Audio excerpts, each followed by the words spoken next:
السلام عليكم ورحمة الله وبركاته. عشر كانوا حنكون برنينا the genetic code تاجن اسر وضع أما سيدا بن آدم ك اسر كيس وها بيسين هاي DNA الحديث سمرك هورا قصب ومقشي اسر بن آدم كأه molecule code كريا إنه هاي DNA أما deoxyribose nucleic acid kaasoo loo tarjumo RNA ama mRNA oo laga wado messenger RNA kaasoo marka oo ka dhasha gene expression waan baran doonaa waxa macnihiisu uu yahay DNA marka loo tarjumo RNA waxa loo yaqaan gene expression marka waxa DNA gaas loo tarjumayo expression loogu sameeyaan waxay tahay si protein loogu sameeyo protein kana muxuu sameeyaa wax walba oo cellka uu sameeyo ama jirka bani'aadamka ka dhaco waxa ka mas'uul ah protein dhaqdhaqaaqa recognition-ka maxna wax walba oo jirka bani'aadamka ha ahaado enzyme receptor ha ahaado cytoskeleton maxna waxyaalaha uu ka dhisan yahay cellka darbiyadiisa cell membrane-ka waxyaalaha oo recognition-ka ah waxyaalahaas oo dhan waxa uu ku dhisan yahay hormoneska waa proteino soo marka DNA-gaaga ma aha waxaan ka ahayn code oo u taagan proteinka si loo sameyn lahaa wax kale oo no code gareynaya ma jiro soo marka DNA wuxuu ka samaysan yahay laba jaranjaro oo isdul taalo oo kale oo la isku dul wareejiyay sa arkeyno waxa loo yaqaan the DNA double helix sababta keenaysana waxay tahay baseyaal oo waxaa jiro oo loo yaqaano oo adenine, thymine, cytosine and guanine waa baran doonaa waxa waaye chemicals oo isjiidanaya laba chemical kasto waa isjiitaan adenine iyo thymine waa isjiitaan sa arkaysid kalarkan oo cagaarka ah iyo kalarkan oo purple-ka ah waxay isku yihiin adenine iyo thymine cytosine iyo guanine waxa waaye laba molecule soo marka laba magnet oo isjiidanaysa oo kale ay iskugu dhagaan taasoo keenaysa marka in chemistry-good uu keeno inay saan iskugu wareegsadaan waana chemistry oo cajiib ah sababtoo ah wuxuu ka ilaalinayaa in enzymes ay meeshan soo galaan oo la burburiyo laakiin markii saan la iskugu wareejiyo wuxuu noqonayaa wax oo meel aamin ah ku jiro soo marka waxaa microscope lagu arki karaa DNA-ga wuxuu ku laalaaban yahay macnaa packed asalan wax la isku duuduubay dun oo la duuduubay oo kale ayuu noqonaya markii cell division uu dhacayo oo cellka in mitosis marka uu dhacayo waxaa lagu arki karaa light microscope sababtoo ah marka cellka caadiga uu yahay DNA-giis mana arki karaa sababtoo ah shaqo nolol maalmeedka caadiga ayaa ku socda laakiin markii mitosis uu dhacayo meiosis oo cell division uu dhacayo chromosomyaalka waa la arki karaa soo marka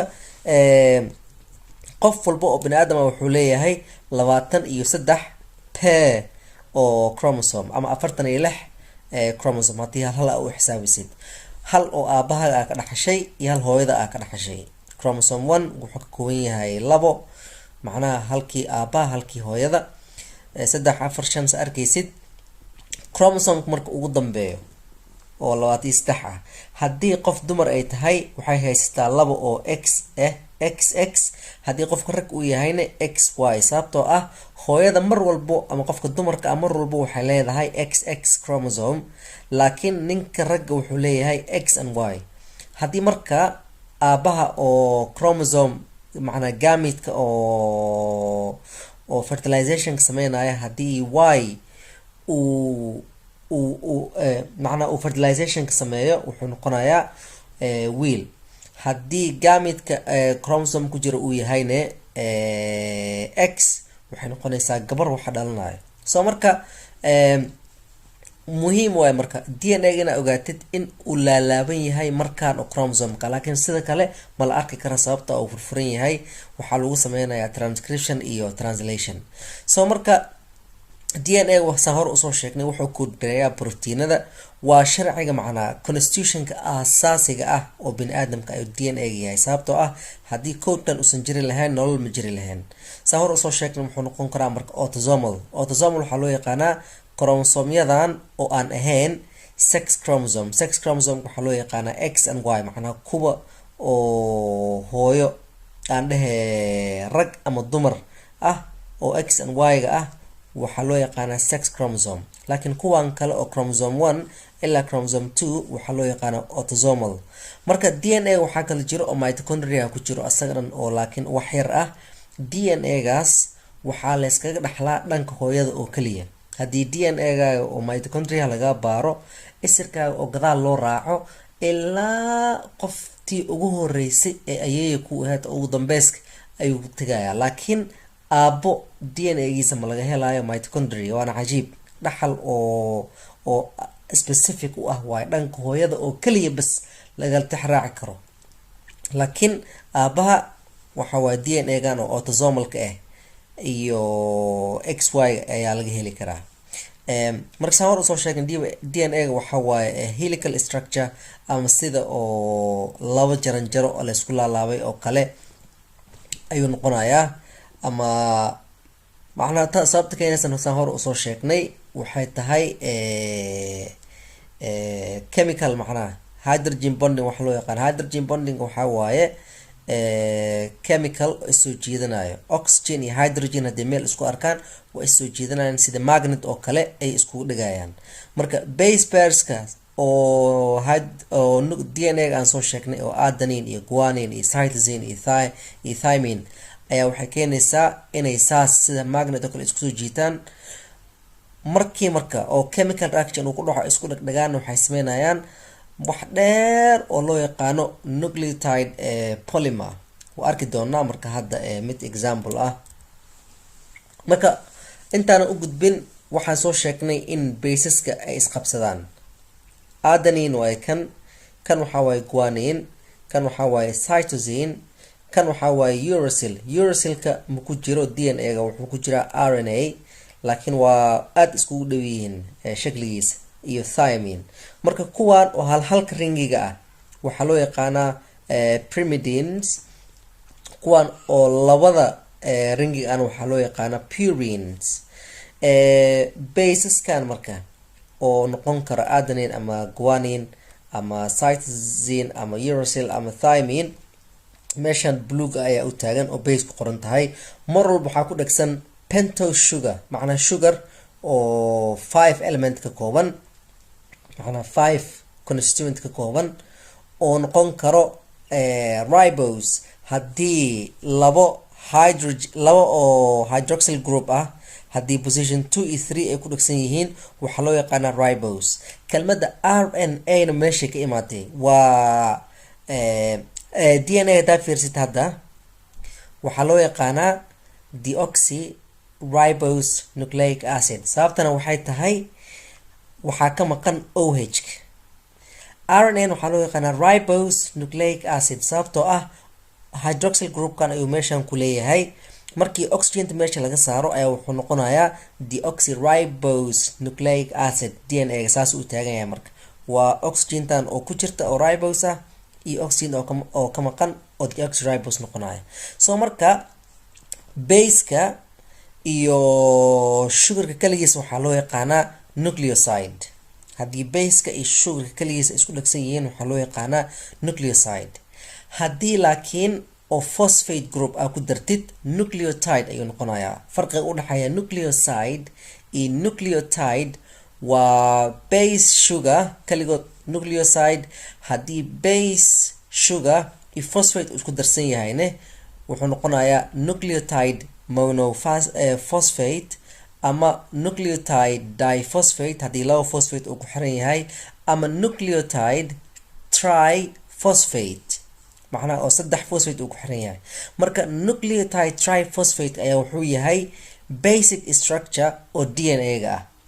DNA ga wuxuu ka kooban yahay basekaasoo noqon kara kan ama kan ama kan ama kan ama kan iyo sugar ku xiran iyo 3 phosphate group ah oo ku dhegsan oo isku noqonaya hal nucleotide. waa rukniga marka asaasiga ah molecule-ka asaasiga ah oo DNA ga uu ka kooban yahay oo isku xirxirmaayo. kanoo kale oo basekiis uu kala duwan yahay ayaa mar chemical reaction uu ku dhacayaa wuxuu noqonaya marka wax linear dheer oo code uu noqonaya nolosha dhan ama proteinada oo jirka ku jira. So marka hore usoo sheegnay marka meeshan waxaa waaye nucleotide oo hal nucleotide oo lagu sii dhajiyay nucleotide oo lagu sii dhajiyay nucleotide oo lagu sii dhajiyay nucleotide oo lagu sii dhajiyay nucleotide oo malaayiin ah. marka malaayiin nucleotide ayaa isku dhegsan, kaas ayaa wuxuu noqonayaa DNA ga lagu sheegayo oo chemicals hadda aan soo aragnay. kana waa iskarbiit waxaan hadda soo sheegaynay pyrimidine iyo purines. pyrimidine waxaan dhahnay thymine iyo cytosine waaye oo hal ring ah leh. kuwan oo labada ring leh waxaa loo yaqaanaa purines, kuwaasoo kale ah adenine iyo guanine. so marka adenine mar walbo waxay hydrogen bond la sameysaa thymine. cytosine maxay mar walbo bond la sameysaa guanosine. sa arkeen hadda meeshan waxaa waaye labo oo muxuu ahaa oo adenine iyo cytosine oo is haysta. marka ninka soo saaray ee waxaa loo yaqaanaa Shagraf's rule.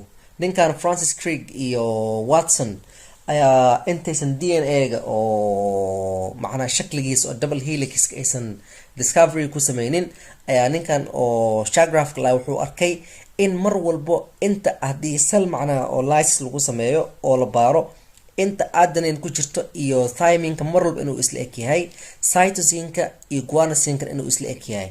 taasoo marka oo laga gartay in adenine mar walba uu la xiriiro thymine, cytosine mar walba inuu chemical reaction la sameeyo guanine, kuwaasoo kale ah. taas waxaa sababaya marka baseskan oo meeshan ay ku leeyihiin meeshan hydrogen bonding ayaa ka dhaxaya marka oo isku sameysmayaan. oxygenyaalka iyo nitrogenka iyo hydrogenka ayaa isku dhagayo, kuwaasoo sameynayo bond ama hydrogen bond oo aad iyo aad u adag waay marka, oo adkeynaysa inaysan kala foqin base pairs, macnaa labadii base adenine-kii iyo guanine-kii ama cytosine hadhehe adenine iyo thymine iyo cytosine iyo guanosine ama guanine inaysan kala bixin oo si fiican isku qabsadaan. so marka waxaa cajiib ah marka selka waxaa ku jiro ku dhawaad 2 mitir oo DNA-ga oo ku jiro nucleus oo cell walba oo jirka ku yaalo. haddii la furfuri lahaa macnaa waa duuduwan yahay, haddii la furfuri lahaa oo saan loo furfuro wuxuu noqonayaa 2 mitir. marka bini aadamka wuxuu leeyahay 75 trillion cell, waa 1 times 10 to the power of 12. maxaa wax la qiyaasi kara ma wax maskaxda oo qiyaasi karta ma 75 trillion oo cell ayuu bini aadamka leeyahay.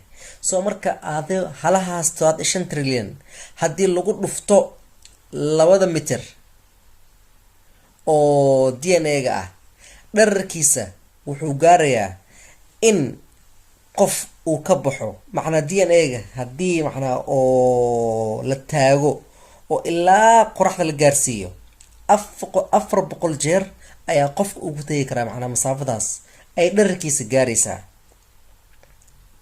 so 400 jeer taas waxaa qiyaasi kartaa dhulka the planet iyo qoraxda inta isku jiraan, inta milyan kilomitir u dhexayso.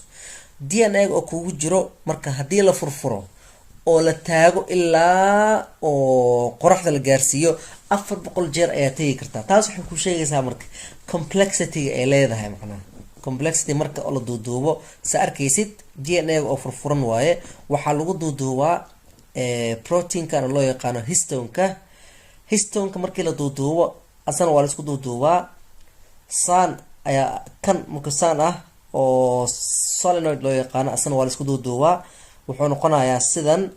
kadib wuxuu noqonayaa waxa loo yaqaano chromatid, kadibna wuxuu noqonayaa chromosomeyaalka aan soo arkaynay oo aan sheegaynay chromosome 1 iyo chromosome 2 iyo aan dhahaynay malaayiin base DNA oo la duuduubay oo si adag loo duuduubay, macnaa si nucleuska shell oo cellka uu ku qaadi karo. haddii kale wuxuu noqon lahaa wax aad u weyn, dun aa furfurtay oo kale dherarkiisa ilaa intay gaaraysaa. laakiin markay dunta aa laalaabtid wuxuu noqonayaa wax yar oo gacanta ku qaban kartid. nucleuskana waa sidoo kale marka chromosome DNA ku jiro waa la laalaabaa, si adag ayaa loo laalaabaa ilaa uu ka noqdo marka wax qaadi karo nucleuskii aad u yaraa.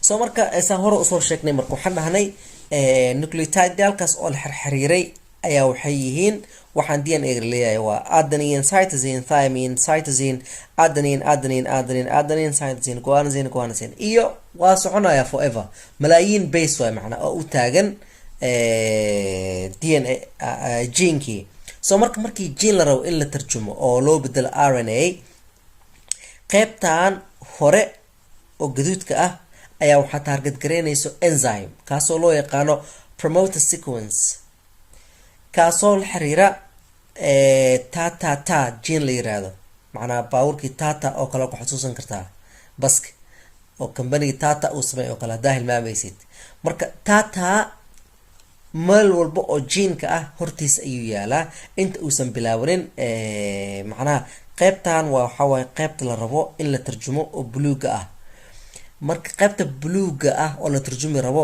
hortiisa ayaa waxaa ku yaalo macnaha gene oo nucleotide safan oo kuwii aan soo baranay ah kadib enzymeka kuwaasuu garanaya iyo tata gene-kan meeshuu ka bilaabanaya markii la tarjumo uu dhamaado coding sequence loo yaqaano meeshaan ku dhamaanaa marka stop still laakiin markuu dhamaado halahoo kale ayaa kusii darsanto si qaybtan loo baahan yahay hadhowdii inaan la googoonin waxaa la rabaa gadaalna wax in laga marsiiyo horena wax laga marsiiyo si kan dhexda ku jira safe u noqdo haddii ka waran inta laga bilaabi lahaa inta lagu dhamayn lahaa markii la tarjumayo oo macnaa DNA-ga loo bedelayo RNA degradation ayaa waxaa iskaga sameyn karto enzyme kaas ayaa laga taxadiray oo ilaahay uu noogu sameeyey in markii oo genekii transcription lagu sameynayo hortiisana wax lagu dhajiyo gadaashin wax lagu dhajiyo si kan safe u noqdo so marka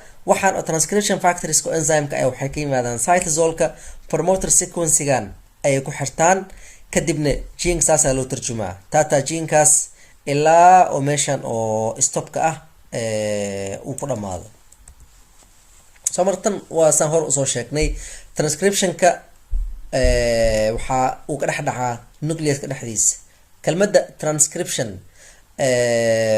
molecular biology marka la isticmaalayo waxaa laga wadaa DNA marka loo bedelayo RNA ayaa waxaa lagu sameeyaa DNA waxaa lagu sameeyaa transcription waxaana loo bedelaa RNA waxaa sameyso enzyme-kana loo yaqaano RNA polymerase oo kala furta DNA-gii oo macnaha isku xidhna oo double helix-ka ahaa double helix-kana ujeedid ayaa la kala furayaa enzyme-kana waxaa kala furayso RNA polymerase kadib waa la tarjumayaa markii la tarjumo waxaa lagu sameynayaa modification markii lagu sameeyo ayaa wuxuu ka dhex baxayaa nucleus-ka RNA-gii la tarjumay ayaa wuxuu ka dhex baxayaa nucleus-ka wuxuu aadayaa cytosolka markuu tago translation ayaa lagu sameynayaa translation macnihiisana waxaa laga wadaa in mRNA-gii oo kasoo baxay nucleus-ka loo bedelo protein so kelmadda koowaad waxaan dhahnay waa transcription macnihiisa wuxuu yahay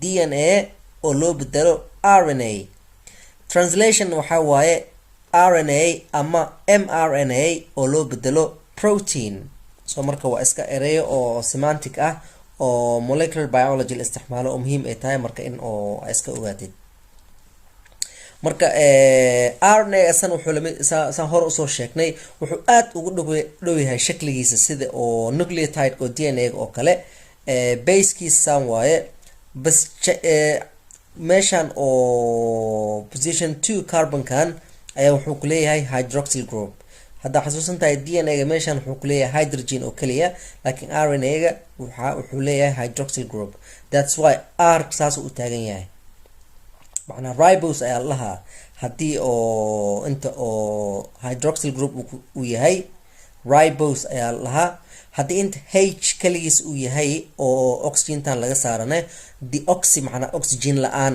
ayaa lahaa that's why oo loo yaqaana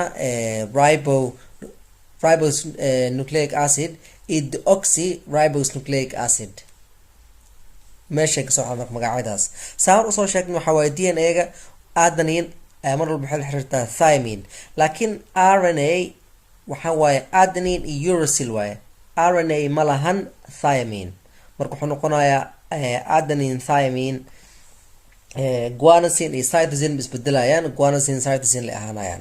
So marka RNA-yaasha oo laga sameeyo nucleus-kana way kala duwan yihiin. waxaa jira mid la yiraahdo mRNA oo ah kan proteinka loo bedelo. waxaa kaloo jira waxa loo yaqaano tRNA oo transfer RNA oo asagana ah molecule oo markii oo mRNA translationka lagu sameynayo caawinayo in la tarjumo cashirka. oo waxaa jira oo proteins aan ugu hadlayno, cashirkaas ayaa wuxuu si fiican u sharxayaa tRNA ee shaqada uu qabanayo.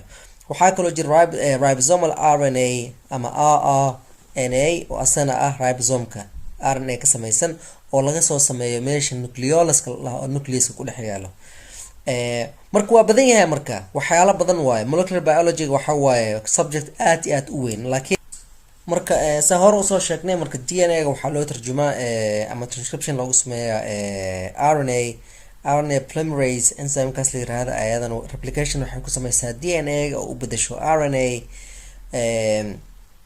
marka wuxuu aad ugu ekeyaa DNA replication markii cell division u dhaxay oo kale. replicationka ama copyinta oo lagu sameeyo DNA-ga ayuu la mid yahay markii oo RNA-ga la sameynayo. nucleotide-kan waxaa loogu daraa the 3' end. waa arki doonaa wax laga wado waxaas oo 3' ka ah sawirkan oo hadda noogu waxaan ka umaleynaa. so marka DNA-ga wuxuu leeyahay laba strandigan oo 5 to 3 ah iyo 3 to 5. macnaa laba gobol ay koobayaan hor usoo sheegnay. waxaan waxaa waaye baseyaalkii oo adenine iyo cytosine iyo guanine iyo thymine iyo. so marka laba base oo san oo chemical bond oo hydrogen bond isku haysa waaye. so marka direction ayay leedahay marka enzyme markuu meeshaan imaado ma iska soconayo, macnaha si oo randomly iska aadayo, si nidaam ah mar walbo 5 to 3 ayuu u soconayaa. macnaha inta 5 waa la kala furayaa labadan bondyashan waxaa kala furaysa enzymeka. markii ay kala furmaan waxaa laga koobiyeynayaa template strandkan oo kan ah oo 3 to 5 ah. kan 5 to 3 ah waxaa loo yaqaanaa coding strand. kaas ma laga koobiyeynayo, waxaa laga koobiyeynayaa mRNA-ga kan oo 3 to 5' u soconaya. sababtan waxay tahay RNA polymerase waxay u socon kartaa 5 to 3 oo kaliya ah. kaas koraa la geenaa, kan oo hoos strandigan ayaa la koobiyeynayaa. marka la koobiyeynayana enzyme waxay u koobiyeysaa 5 to 3. concept waxoogaa oo waxa waaye oo complex ah. so marka just read muxuu ahaa general idea. haddii aragtid inaad sii ogaatid waxaa jiro video oo animation YouTube ah oo kuu sheegaya in oo 3' to 5' and 5' to 3' sense antisense, macnaha terminology oo complex waay. marka haddaad inaad si fiican u ogaatid waxaan kula talinayaa marka animation yaasha oo YouTube ku jiro in aad fiirisid si oo aad ugu fahamtid. sababtoo ah markii sawir uu yahay xoogaa waa adag tahay qofka in oo conceptualize uu ku sameyso, laakiin haddii video oo nucleotide uu ku darsamayo qofku arko waxa oo coding strand iyo template strand loo yaqaano easy u noqonaya. so marka waasaan hore usoo sheegnay qalad ayaa ka dhex kara markii oo copyinta lagu sameynayo DNA-ga waxaan loo yaqaano oo mutation. marka haddii hadda meeshaan adenine waaye iyo uracil, haddii kan la bedelo qalad weyn aa imaanaya. hadda meeshaan adenine maxaa laga raba inuu ahaado adenine, uracil ayaa lagu bedelay. so marka qalad weyn ayaa imaanaya haddii hal xaraf oo nucleotide-ka ah uu qalad ka dhaco. waana arki doonaa marka example. marka saan hor usoo sheegnay base pairing-ka saan u dhaxaya.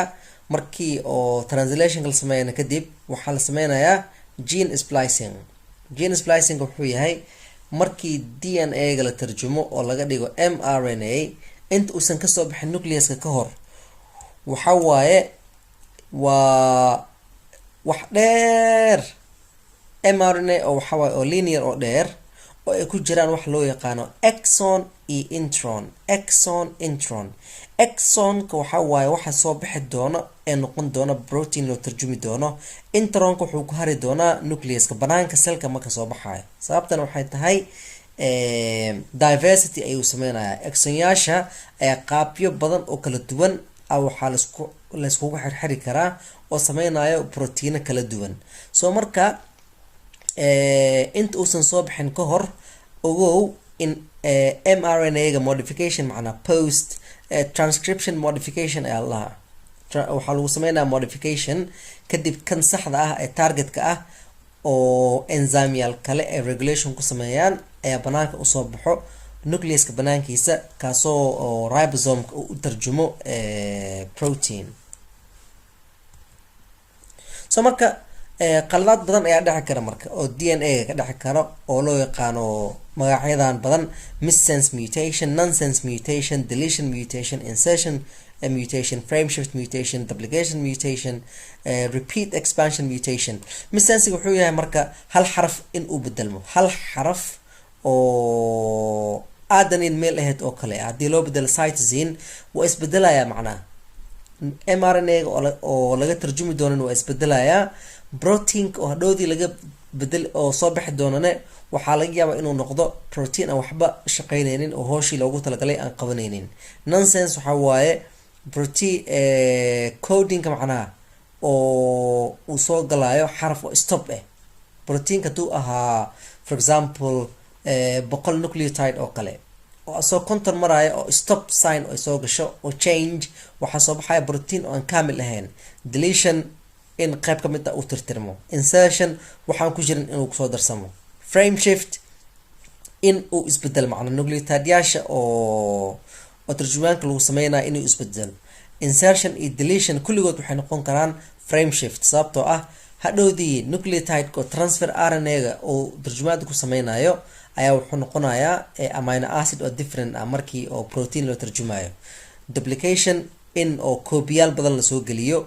repeat expansion waxyaalo badan oo nucleotide isku mid ah in oo halihii size-ka ahayd inuu ka bato ama uu ka yaraado.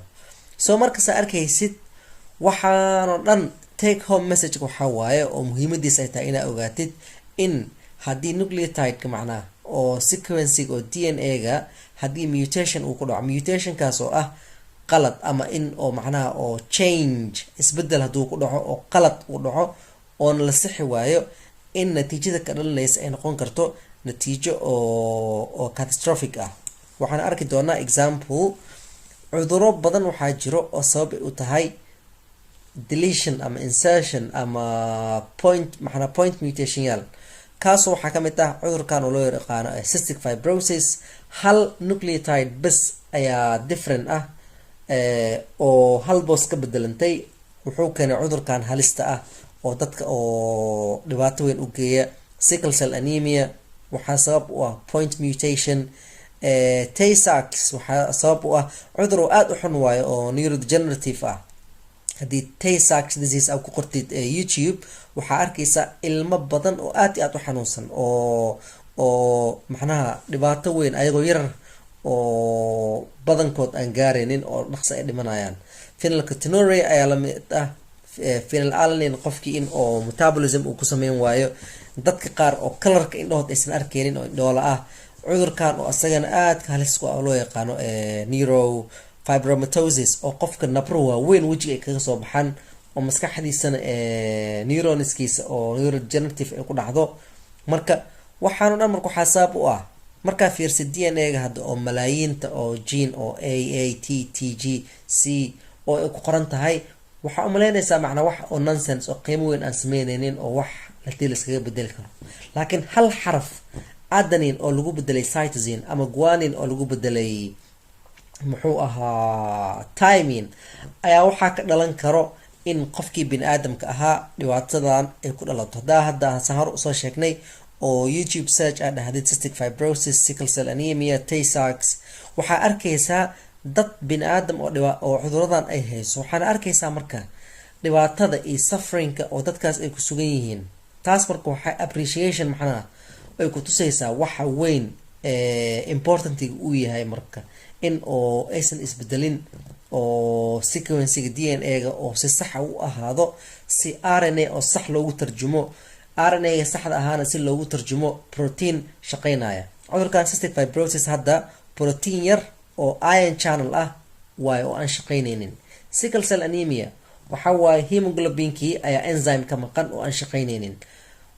phenylalanine enzyme waayo oo hal enzyme oo phenylalanine hydroxylase lahayo oo aan shaqeyneynin, taasoo keenaysa in waxyaalo toxic ah accumulation ay ku samaysmaan oo nervous system ku dhaawaco, dhibaato badan qofkii u keeno haddii uusan iska ilaalinin raashin oo protein uu ku jiro oo phenylalanine uusan iska ilaalinin.